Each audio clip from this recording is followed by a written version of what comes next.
Welcome to the last episode of the Spring Split. The regular season has gone by so quickly, and I hope you guys are still alive in your leagues. We're going to take a look at some of the relevant buffs and nerfs to champs in patch 13.5, and the upcoming schedule to help you guys win your week.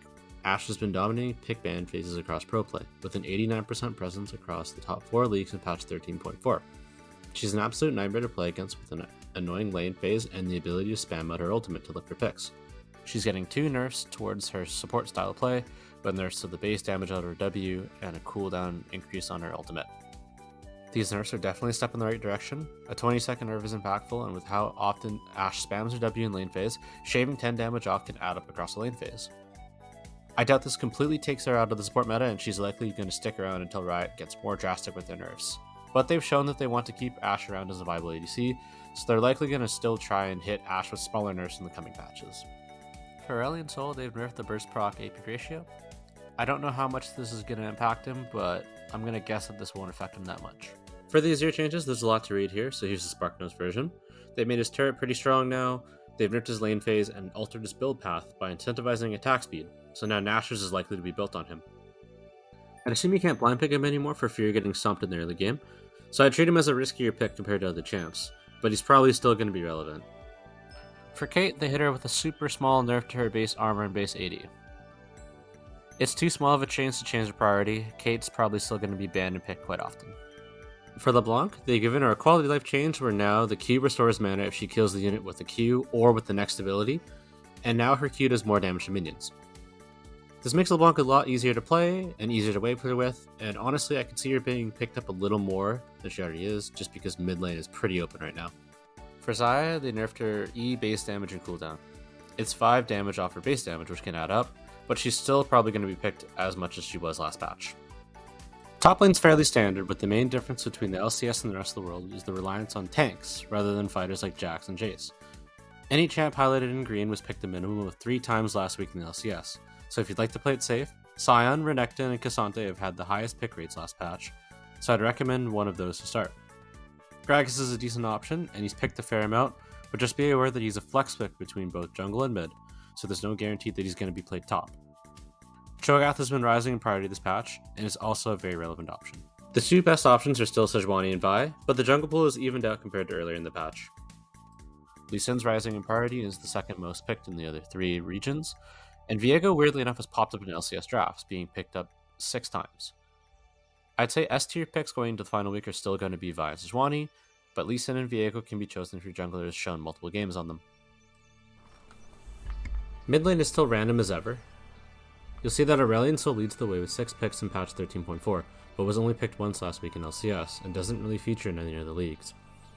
Mid lane picks are going to be super match history dependent just like last week, but any one of Yone, Taliyah, Ahri, LeBlanc, Azir, or Akali can be good depending on who your mid laner is. Like I mentioned before, I think the main benefiter of the patch this week is going to be LeBlanc, so I'd guess that she gets picked slightly more, and I don't really have a grasp on whether the Azir change is going to change as priority.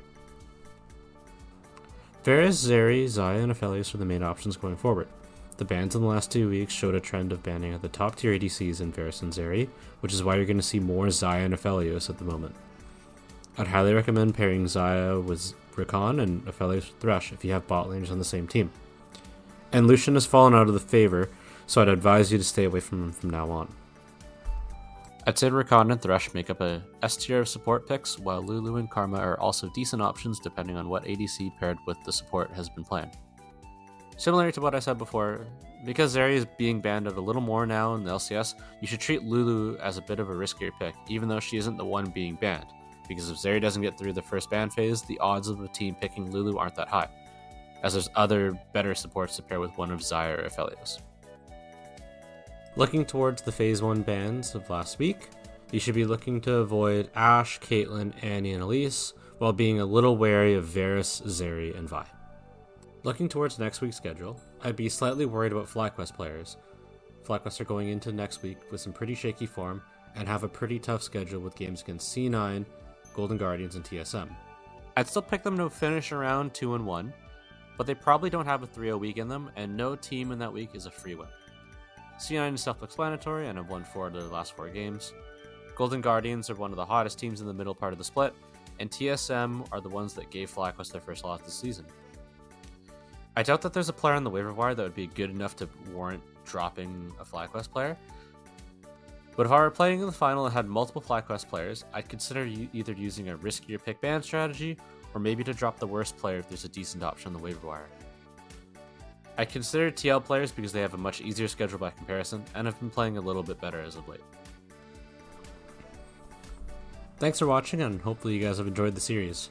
It's definitely going to come back once summer rolls around, and I'll try to have more videos about general fantasy tips to help you guys out, including draft stuff, because I didn't get around to doing that at the start of the year. This also won't be a multi-month hiatus because there's no fantasy. I have lots of ideas for content that I want to be doing during the playoffs, MSI, and the break in between splits. So again, thank you for all the support in the last 8 weeks. It's been really fun making these videos, and I don't intend on stopping anytime soon. See you in the next one.